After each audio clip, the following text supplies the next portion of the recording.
So, workplace stress is highly personal. Some people thrive in fast-paced jobs, whilst others, emergency rooms like nurses, police officers, and air traffic controllers. These are stressful jobs where making a mistake can put people's life at risk. The rest of us are likely wouldn't last a day in such a high pressure environment, but it doesn't mean that our jobs are less stressful. Every job has its own kind of stress. There would be short deadlines, endless paperwork, or occasional angry customer, or there may be meetings that drag on us hours, putting everyone even more behind. All can cause stress. In other words, it's not about the job that creates stress, it's also the way the person responds to pressures and demands of workplace that makes them stressed. Discuss the broad categories that cause stress in the workplace and what strategies should managers employ when managing stress.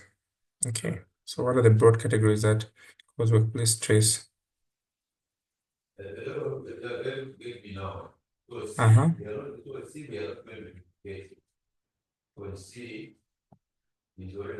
We respond to that. So we have different, so workplace stress comes from a lot of areas. Okay, we have stress that comes from the demands of the jobs, from the role that is ambiguous, and from the workplace environment, external. So let's explain these sources in depth. So work demand sometimes when there's work overload, so excess work overload or unreasonable deadlines can lead to physical stress and mental exhaustion. I have had two friends already. This time they experienced strokes because of the demands that their workplace has, job, for time, constant pressure to meet deadlines, significant stress. So lack of control, employees may feel stress when they don't have control over their tasks. The other one is ambiguity of the role.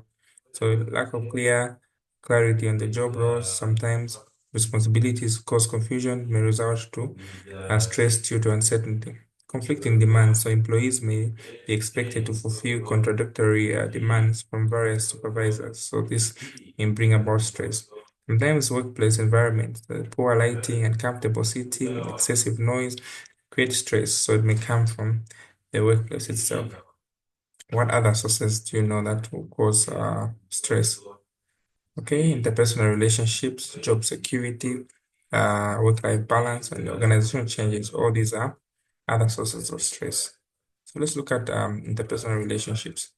In terms of interpersonal relationships, we may have conflicts with colleagues, tensions with our coworkers, stress may come. So emotional, psychological abuse, okay, workplace bullying. Also, job security, the fear of job losses, uncertainty about the job can cause chronic stress, okay, layoffs and threats, and also creates balance. Employees struggling to maintain a balance between work and personal life may burn out. So this failure to balance up with family will give what?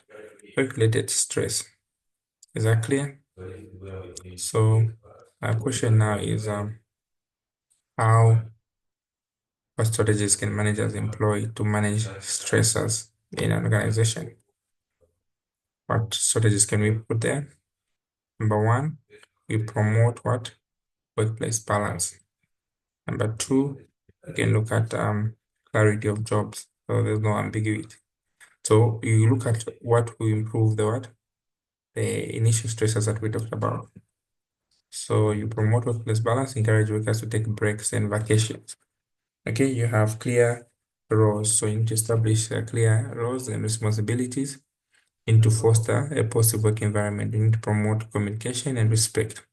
Into offer employee support programs, okay, like implement what are called employee assistance programs. So these are good for mental health resources.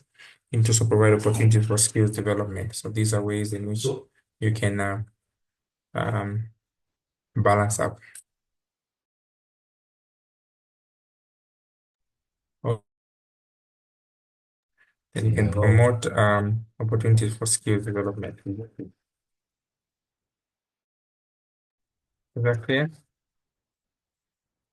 And you can also implement flexible work arrangements. Okay, you can recognize reward arrangements for employees.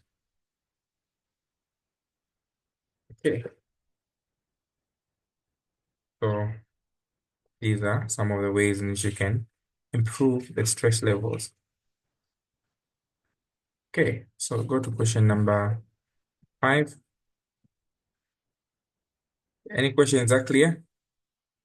Decision making in management and its importance. So decision making is a process of making choices between two options. So it involves evaluating the pros and cons of various choices. Okay.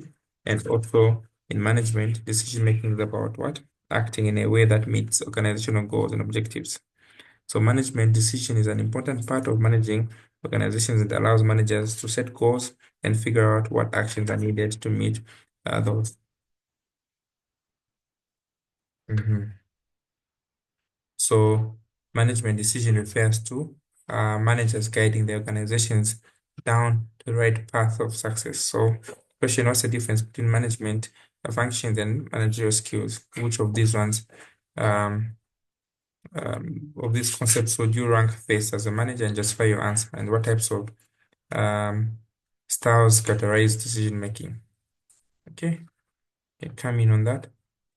So what is the difference between management roles and managerial roles? What's the difference before we do the ranking? According to you?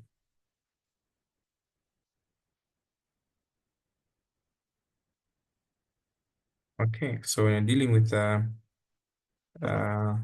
management functions, we are looking at the fundamental roles that managers perform, which include planning, organizing, leading, and controlling. Planning is about setting objectives that would determine the best course of action. Organizing, you're looking at allocating resources, assigning tasks, and coordinating activities. Leading, you're looking at motivating and directing and influencing people to meet their organizational objectives. Controlling here, looking at monitoring performance and making adjustments to ensure that the goals are met. Managerial skills are actually abilities and competencies that managers use to perform their roles, like technical skills, which include applying specialized knowledge or expertise to perform tasks. Human skills is the ability to interact effectively with others, like communication, empathy, and team building. Conceptual skills is the ability to think strategically, okay, to analyze complex situations and solve problems. So these are the differences. Are we together? Now, in terms of ranking, you can rank depending on, so a manager should have managerial skills, okay? So as a manager, managerial skills should be ranked first, okay? As an effective leader in decision making, they depend on the technical, human, and conceptual. So whilst management functions are very important and essential to carry out, okay, it is also important to know that they change depending on the environment you are in. So you can rank managerial skills first, and the reason has been justified.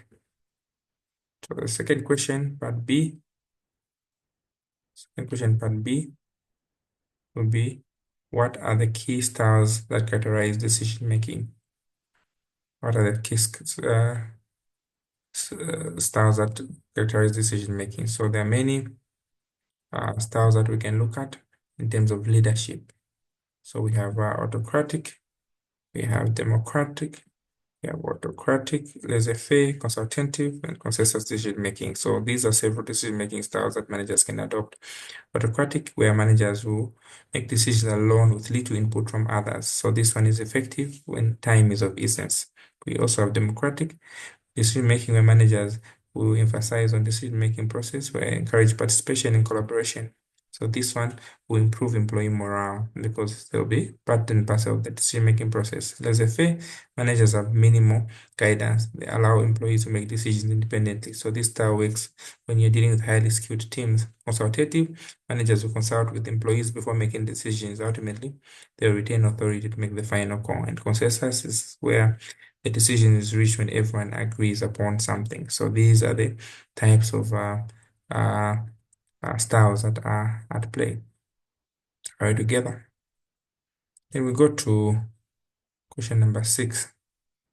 Effective communication is important. So communication in the workplace is important because it boosts employee morale, engagement, and productivity. Communication is key for better team collaborations. Ultimately, effective workplace communication helps to drive better results. To make it step up further, specifically as a manager, building good communication skills is very important, the short and long term for the organization. So an effective communicator should be able to motivate their team to get more done than other results. So, and fewer misunderstandings. So it doesn't want fewer misunderstandings. So question, discuss the main characteristics of communication theories in organizations and what are the main barriers to effective communication. So what are the characteristics of communication theories in an organization? And what are the barriers? I think this one you can uh,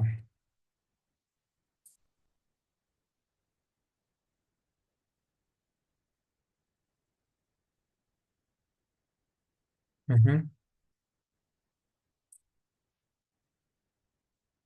What are the main communication theories that we have in an organization?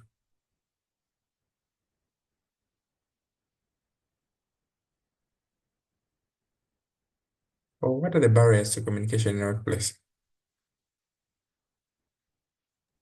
I can start with the barriers. Mhm, Um, some of the barriers can be cultural differences, mhm, mm, I think lack of clarity as well, lack of clarity and understanding, and then unclear communication channels. Um, I think also when, you know, how when employees are not really satisfied and they just become complicit and disengaged, that can also be a mhm. barrier to Very true. communication. So low morale, they are disengaged because of lack of motivation. Inadequate resources, shortages in staff work and funding, lack of Mm. training without proper skills, they struggle to meet expectation. Okay, Yeah. conflict management. Okay, unresolved conflicts can damage relationships. Unclear roles, like you've said, and responsibilities on jobs are not well defined. Accountability may decline. Poor communication, so there are misunderstandings, there's lack of clarity, lack of vision and goals. Okay, all those are sources of what um, issues.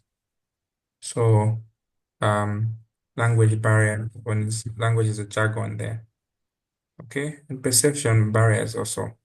These are the main um, barriers to communication. Language is a barrier, emotional barriers. So like fear, stress, interfere with communication. Physical barriers like distance, technological issues, okay, they hinder effective communication. Conceptual barriers, differences in perception, language and jargon, sometimes technical barriers in understanding. All right. So these ones, noise is also distraction, it's a barrier to transmission of communication and messages. Now, what are some of the key theories that we can look at or models that you know of anyone when it comes to communication? This one I actually don't know. Okay, there are several. I'll mention just three for you also. We have the most common is transactional. It's a model that views that communication is a dynamic process where both the sender and the receiver are active participants. We have the social information processing, where it assesses that individuals use social cues in face-to-face communication in terms of expressions, suggests that there should be virtual movements or people should adjust communication styles. We have what we call the communication accommodation theory, which is simply a theory that points that people must adjust their communication styles to accommodate other social interactions. So it helps organizations to build rapport. We also have the Shannon Weaver model, which emphasizes on the role of the sender, the message, the channel, the receiver. And that diagram is based on this model that highlights the potential for noise to interfere with communication. We also have the media richness theory, which assesses that different communication channels like face-to-face, email, they vary their ability to convey the information, emphasize on the importance of choosing the right medium for different types of communication. Okay, so these are main theories that are at play. All right, so we have looked at these ones. So we have the Shannon Weaver transaction, the information processing. We have communication accommodation theory, which points that um, communication styles should accommodate others. Organizations, they help to build a rapport. Media richness is one that suggests that different communication channels vary in how they convey the information's richness.